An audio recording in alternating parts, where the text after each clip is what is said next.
Merci de suivre les programmes de Prestige TV pour vous informer. Au sommaire de cette édition du soir, mouvement d'humeur à l'hôpital Ahmadou Sakhir Ndiéguène de Thiès. Les travailleurs décrètent 72 heures de grève pour soutenir leurs collègues de Tivaouane. Ils revendiquent aussi la non-imposition sur la revalorisation salariale. Visite de l'ambassadeur de la Namibie à Thiès-Ville, c'est dans le cadre de l'élargissement du partenariat Sud-Sud. Le maire Babacar Diop fait l'économie de cette visite dans le journal. Son Excellence, l'ambassadeur, rappelle le soutien du peuple sénégalais lors de la guerre de libération du peuple namibien. Et puis, les épreuves physiques du baccalauréat ont finalement démarré ce jeudi sur l'étendue du territoire sénégalais. La page de l'actualité nationale avant celle de l'actualité internationale et la page des sports, comme d'habitude, viendra boucler cette édition du soir. Dans un court instant, le développement.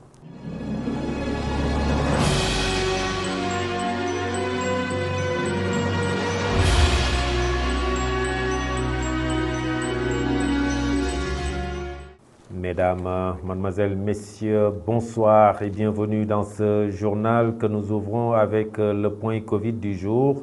Ce jeudi 9 juin 2022, le ministère de la Santé et de l'Action sociale a reçu les résultats des examens virologiques ci-après. Sur 888 tests réalisés, 5 cas sont revenus positifs au coronavirus, soit un taux de positivité de 0,56%. Les 5 cas sont issus de la transmission communautaire. Les 3 cas sont dans le département de Dakar, 1 à Kédougou et 1 cas à Mbour. 2 patients suivis sont contrôlés négatifs et déclarés guéris. Aucun cas grave n'est pris en charge dans les services de réanimation. Aucun cas de décès n'a été enregistré hier, mercredi 8 juin 2022. L'état de santé des autres patients reste stable.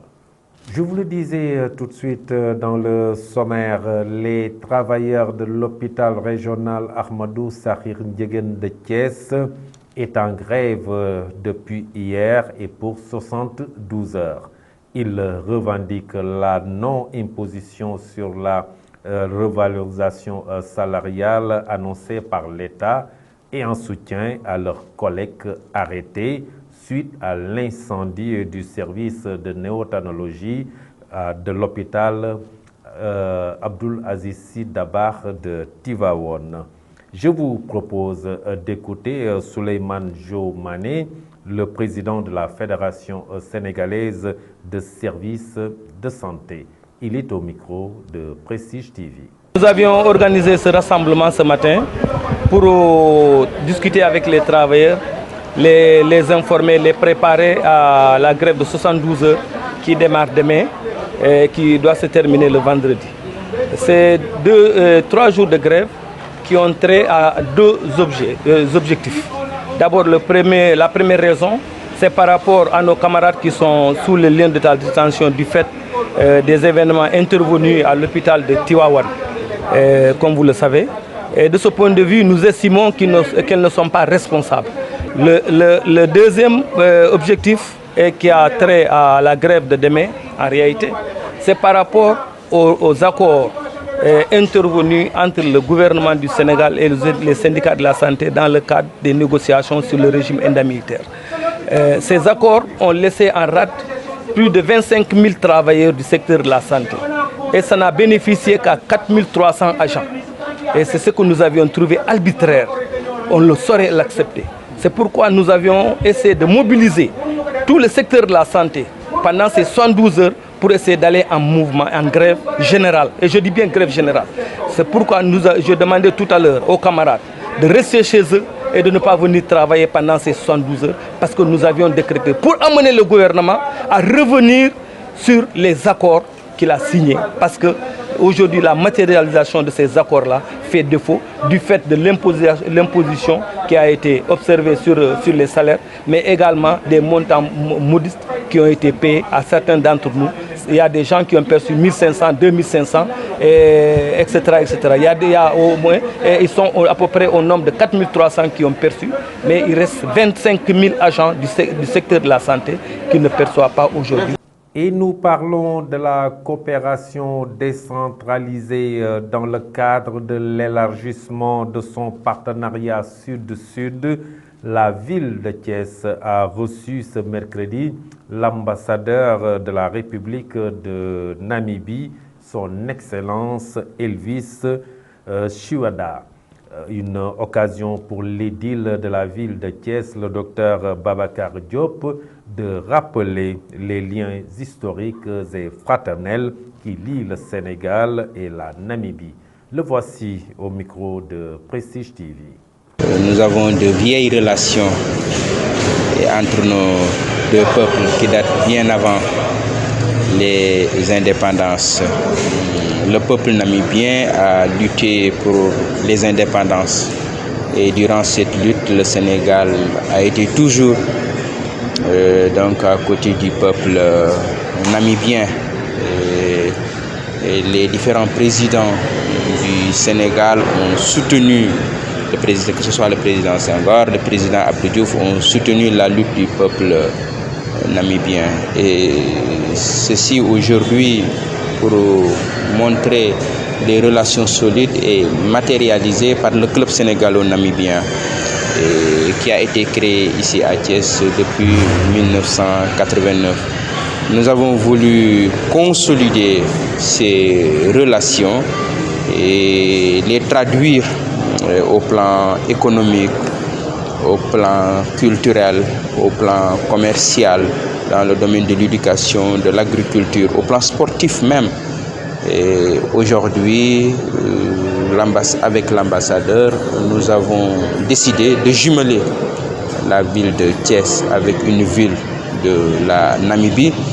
Et nous avons un projet de nouer un partenariat dans le domaine de l'agriculture pour soutenir les jeunes de Thiès qui cherchent une activité rentable, mais surtout une foire entre le Sénégal, la ville de Thiès et la Namibie, et qui sera tournant.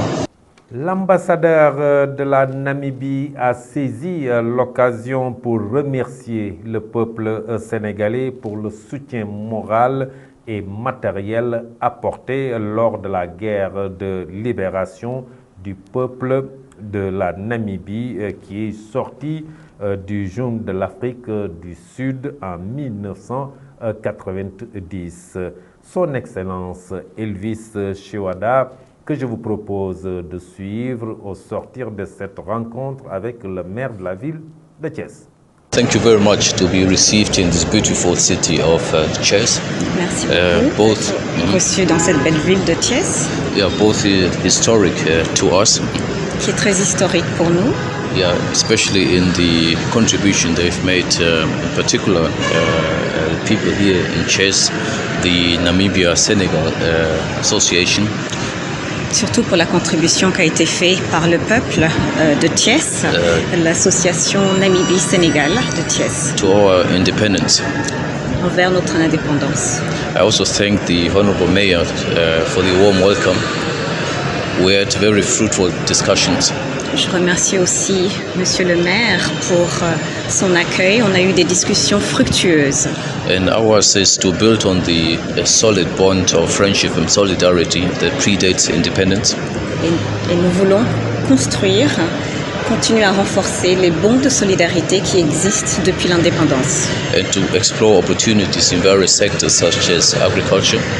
Explorer les opportunités dans divers champs de coopération comme l'agriculture, people-to-people connection, les échanges entre les peuples, promote cultural exchanges, promouvoir les échanges culturels, and also cooperation in education. Et la coopération dans l'éducation. And I'm confident that there's a lot of potential that we'll definitely explore et je suis confiant qu'il y a beaucoup de potentiel qu'on va pouvoir explorer. For the benefit of our people, both here in Senegal and Namibia. Pour le bénéfice de nos deux peuples au Sénégal et en Namibie. Et puis, les épreuves physiques du baccalauréat qui étaient prévues à partir du 1er juin dernier ont finalement démarré ce jeudi 9 juin. Les professeurs d'éducation physique et sportive ont levé leur mot d'ordre de grève suite à la satisfaction de leurs revendications. Toutefois, ils parlent de manque de considération de l'État à leur égard. Je vous propose de suivre la réaction de quelques-uns d'entre eux trouvés au lycée Malick Sy de Thiès. Les propos sont recueillis par Isaac Dabar, stagiaire à Prestige TV. Bon, je pense que l'État a fait n'importe quoi. Je pense qu'il a fait sciemment, exprès. Donc c'est tout à fait normal que les enseignants boycottent les épreuves physiques du bac. Bon, il y avait des collègues qui ont répondu au boycott. Ils ont répondu à l'appel. Il y a d'autres qui ont choisi de ne pas boycotter les épreuves physiques, on les comprend, parce que le choix est personnel. Oui, je pense que nous, on a un problème avec l'État. L'État doit respecter ses engagements, parce que le président avait dit que s'il y a des engagements qu'il ne pourra pas respecter, il ne va pas l'accorder. Donc, comme il avait accordé qu'on nous donne cela, on devait le faire au veille, mais ce n'était pas fait. Et on a eu à reporter les examens. Et nous, comme on était ici pour faire l'examen le premier, donc on a dû reporter les examens parce qu'on ne pouvait pas vraiment le faire par rapport à la situation. Je connais même un professeur, son neveu étudie ici même. On l'a demandé s'il ne pouvait pas considérer son neveu pour laisser tomber la grève. Il a dit non, que ce n'était pas son problème. Lui, son combat, c'est contre l'État. Ils ne se préoccupent que de leurs propres intérêts. Et pourtant, durant la première grève, nous les avons soutenus et c'est grâce à nous que l'État les a répondus. Nous avons fait la grève avec eux. Et d'ailleurs, les premiers, on les a trouvés devant la porte et nous y sommes restés. Et tout autre élève qui était venu, on les a interdits d'entrer dans l'école. On ne peut pas faire des omelettes sans casser des œufs, bien naturellement, évidemment. Maintenant, entre le fait de mettre les élèves en avant comme bouclier et de ne pas les mettre en avant, that is the question. Donc chacun est libre d'apprécier par rapport à la situation. Les syndicats ont jugé que pour pouvoir contraindre l'État à respecter ses engagements, on est obligé de mettre en avant les élèves. D'autres vous diront, nous préférons ne pas sacrifier les élèves. C'est pourquoi vous verrez dans certains établissements des enseignants qui ne partent pas en mouvement. Et ça, il faut respecter aussi leur position. On ne peut pas les obliger. C'est pourquoi moi, je déplore le fait qu'il y ait un lynchage médiatique, comme sur le plan au niveau des réseaux sociaux, au niveau des enseignants. Ils sont libres de suivre ou de ne pas suivre le mouvement. Et dans cette page de l'actualité nationale, Macky Sall prône la poursuite de la dynamique de modernisation des médias publics. La page de l'actualité nationale porte la signature de Mame Biram Cissé Gaye.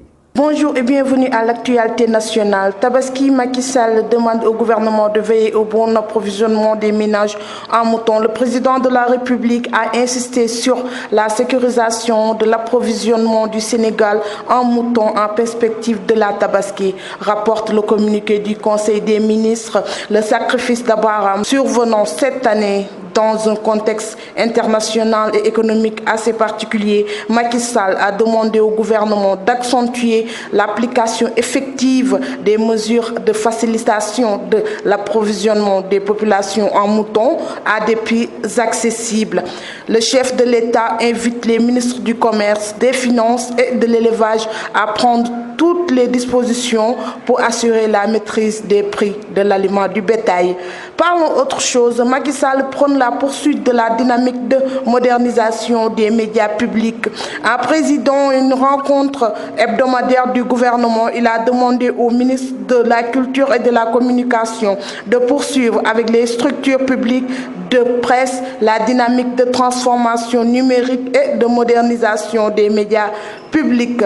Pour ce faire, il interpelle à intégrer au premier plan la valorisation de nos langues nationales, le potentiel culturel, touristique et économique de nos différents terroirs. Il demande également à ce dernier de finaliser les derniers textes d'application du Code de la presse, particulièrement celui relatif à l'éditeur public national de la communication audiovisuelle. Nous terminons avec la session régulière de l'OCDE. Macky Sall à Paris hier mercredi. Son Excellence, le président Macky Sall a quitté Dakar hier nuit pour Paris où il prendra part en sa qualité de président de l'Union africaine à une session régulière de l'Organisation de coopération et de développement économique. Sur invitation de M. Mario Draghi, président du Conseil des ministres italien et président en exercice de l'OCDE. Le président de la République délivrera un discours le 9 juin 2022 au cours de la séquence consacrée au dialogue avec l'Afrique.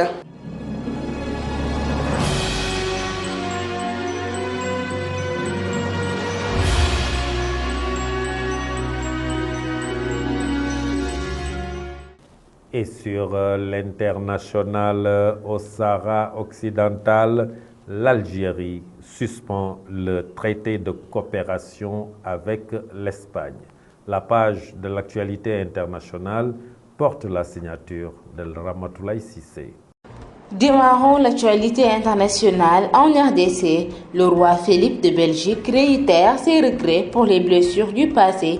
Au deuxième jour de son séjour en RDC, le roi Philippe de Belgique a rendu mercredi à Kinshasa ses plus profonds regrets pour les blessures infligées à l'ex-Congo belge durant la période coloniale. Au deuxième jour d'une visite en RDC, danse en évocation du passé et du délicat travail de réconciliation entre les deux pays, le régime colonial était basé sur l'exploitation et la domination. Ce régime était celui d'une relation inégale, en soi injustifiable, marquée par le paternalisme, les discriminations et le racisme.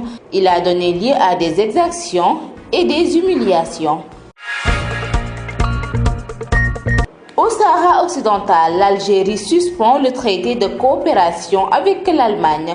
Le torchon brûlé depuis plusieurs mois, l'Algérie a annoncé mercredi 8 juin qu'elle suspendait son traité de coopération avec l'Espagne après que le Royaume a annoncé soutenir le plan d'autonomie du Maroc pour le Sahara occidental.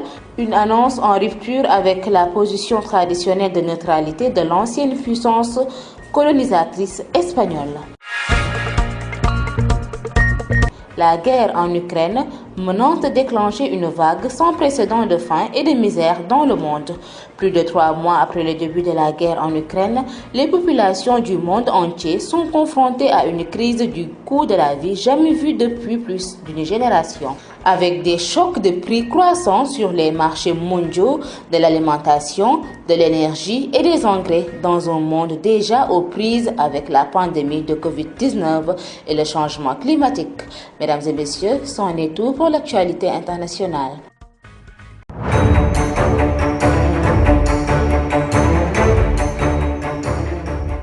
Et à présent, la page de sport avec Fatou Fall. Démarrons les actualités sportives avec le communiqué du Conseil des ministres que le président Macky Sall a présidé le même jour. Il a demandé au ministre des Sports d'accélérer le processus de réhabilitation en partenariat avec la République populaire de Chine des 4 stades programmés. Léopold Sédar Senghor de Dakar, Aline Sitoé Diatta de Ziguinchor, Lamine Gueye de Kaolack et Manel Fall de Diourbel pour un coût global de 40 milliards de francs CFA. Ensuite, éliminatoire CAN 2023, les résultats du jour battus respectivement au Soudan de 8-1 et à domicile par le Mozambique. La RD Congo et le Bénin, déjà absents de la précédente édition, ont subi une deuxième défaite consécutive dans les éliminatoires de la CAN 2023. Voici les résultats. Le Soudan a battu Congo 2-1. Mozambique a battu Bénin 1-0. Gabon a fait match nul avec Mauritanie. Congo a battu Gambie 1-0. Terminons avec CDM 2022 Équateur, premier adversaire du Sénégal, menacé d'expulsion, verdict ce vendredi. Le match d'ouverture de la Coupe du Monde 2022 qui devra opposer le Sénégal et l'Équateur risque d'être bouleversé par un événement inattendu. Accusé d'avoir aligné un joueur colombien, le premier adversaire des Lions est menacé d'expulsion. La FIFA doit trancher ce vendredi. Le Chili, auteur de la plainte, est pressenti pour remplacer l'Équateur en cas de disqualification. C'était tout pour les actualités sportives. Merci Fatou Fall pour cette page sportive qui vient boucler cette édition du soir. Merci de l'avoir suivi. Passez une excellente fin de soirée. Au revoir.